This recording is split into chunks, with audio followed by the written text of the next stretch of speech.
سال کی عمر میں آپ اپنے چچا کی دکان پہ بیٹھا کرتے تھے دوپہر سے شام تک. 12 سال کی عمر میں پہنچے تو بکریاں چرایا کرتے تھے. پھر 14 سال کی عمر میں آپ صلی اللہ علیہ وسلم نے پہلا تجارتی سفر کیا اور بزنس جو ٹریڈ کا جو جرنی تھی اس میں آپ صلی اللہ علیہ وسلم نے حصہ لیا. جو قافلے جاتے تھے پہلے سورہ قریش ہم پڑھتے ہیں تو 2 طرف قافلے جاتے تھے، گرما میں الگ اور سرما میں الگ. سردی کے دنوں میں یمن کی طرف جاتے تھے اور گرما کی طرف دنوں میں سیریا کی طرف جاتے تھے، شام کی طرف جاتے تھے. تو آپ صلی اللہ علیہ وسلم نے 14 سال کی عمر میں پہلا تجارتی سفر میں آپ نے حصہ لیا. حضور نبی کریم صلی اللہ علیہ وسلم نے جو تجارت میں حصہ لیا تو 3 طرح کے رول آپ نے ادا کیے تجارت میں.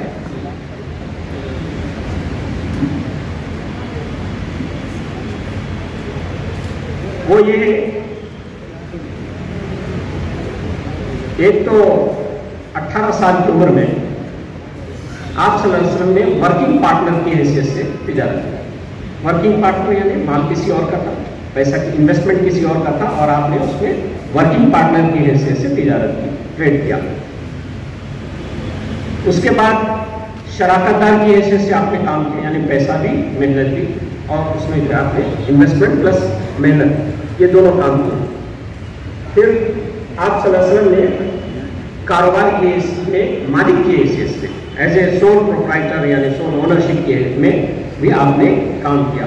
بیوی خدیجہ کے مال پہ آپ نے تجارت کی، بعد میں آپ کے خود کا مال جو ہے آپ نے تاجر کی حیثیت سے فل فلیج کام کیا آپ صلی اللہ علیہ وسلم. اور تاجر جو ہے 2 وقت کماتا ہے اور عرب میں اس وقت تاجر 2 وقت کماتے ہیں. ایک پرچیزنگ کے وقت، یعنی کہ آدمی اگر پرچیزنگ صحیح ریٹ پہ کر لے تو پہلا پروفٹ تو وہی ہو گیا اس کا. دوسرا جو ہے جب وہ سیل کرتا ہے کسی بھی پروڈکٹ کو اس وقت جو ہے دوسرا منافع ہوتا ہے. تو پرچیزنگ کسی بھی جو ہے فیلڈ کے اندر پرچیزنگ بھی بہت امپورٹنٹ ہے اور خریداری اگر آدمی صحیح قیمت پہ کرے تو پھر اس کو بیچنے میں بھی بڑی آسانی ہوتی ہے اور صحیح وقت پر صحیح ریٹ پہ بیچ سکتا ہے اور مارکیٹ کو کمپٹیشن کے میں دے سکتا ہے، کمپٹیشن کے ریٹ میں جو ہے مارکیٹ میں فروخت کر سکتا ہے. اب نبی کریم صلی اللہ علیہ وسلم نے اپنی جو تجارتی زندگی تھی یہ 35 سال کے بعد آپ نے پھر تجارتی کوئی کام نہیں کیا. نبوت کی ذمہ داری تھی، لیکن اس عمر کو پہنچنے تک کتنا آپ نے کمایا. حضرت بیوی خدیجہ سے آپ کی شادی جو ہے 25 سال کی عمر میں ہوئی تو مہر میں جو آپ نے اونٹ دی بعض روایت کے مطابق 20 اور بعض کے مطابق 50. اگر آج کی تاریخ میں اس کا تخمینہ لگایا جائے تو تقریباً 35 لاکھ روپے کا مہر آپ نے بیوی خدیجہ رضی اللہ عنہا کا بنا تھا. تو آپ اس سے اندازہ کر سکتے ہیں کہ نبی کریم صلی اللہ علیہ وسلم نے اپنی شارٹ اسپین آف ٹائم میں 35 سال کی عمر تک کتنا مال آپ نے کما لیا تھا. اور نبوت کے ابتدائی جو سال آپ جو غار حرا میں بیٹھے تھے وہ جو آپ نے کمایا تھا اسی سے جو ہے آپ نے خرچ کیا ہے. اور مکے کی ابتدائی زندگی میں بھی دعوت دین کا کام، انقلاب کا کام جو آپ نے کیا ہے وہ آپ کی جو کمائی تھی اسی وہی جو ہے صرف ہوئی ہے اس ابتدائی تیار کیا تھا. تو یہ ہمارے نبی صلی اللہ علیہ وسلم کی زندگی سے میں نے آپ کو کچھ مختصراً سی باتیں آپ کے سامنے رکھی. اب ہمارا ماضی کیا ہے تھوڑا اس پر بھی ہم نظر ڈالیں گے. اس ملک میں ہیں ہم 900 سال حکمرانی کیے ہیں اس ملک کے اندر. ہمارا ماضی کیا تھا؟ ہمارا ماضی یہ ہے کہ اس ملک کے اندر سب سے پہلے اسلام جو پہنچا اور جو لوگ جن کے ذریعے سے اسلام میں آئے وہ تاجرین تھے. کیرلا کے ساحل پر، ملبار کے ساحل پر عرب جو تاجرین پہلے سے جن کی تجارت تھی جو مسلمان ہو گئے تھے وہ جب آئے تو اپنے اخلاق سے اپنے کردار سے وقت کے بادشاہ کو انہوں نے متاثر کیا اور اس کے ذریعے سے اس ملک کے اندر اسلام پھیلا. دنیا میں 5 بڑے مسلم آبادی والے ملک اس دنیا میں وجود میں آئے اور ان ممالک کے اندر اسلام جو پہنچا ہے وہ ہمارے اسلاف جو تاجر تھے ان کے ذریعے سے پہنچا ہے. آپ آسانی سے جو جان سکتے ہیں، سرچ کر سکتے ہیں، پڑھ سکتے ہیں. انڈونیشیا ہے، ملیشیا ہے، خود بر صغیر ہے ہندوستان جس میں ہندوستان، پاکستان اور بنگلہ دیش ہے. یہ سارے علاقوں کے اندر زیادہ تر اسلام جو پھیلا ہے، پہنچا ہے، وہ تاجرین کے ذریعے سے پہنچا ہے جو لوگ تجارت ہے. پھر ہمارا ماضی اس ملک کے اندر دیکھ لیجیے.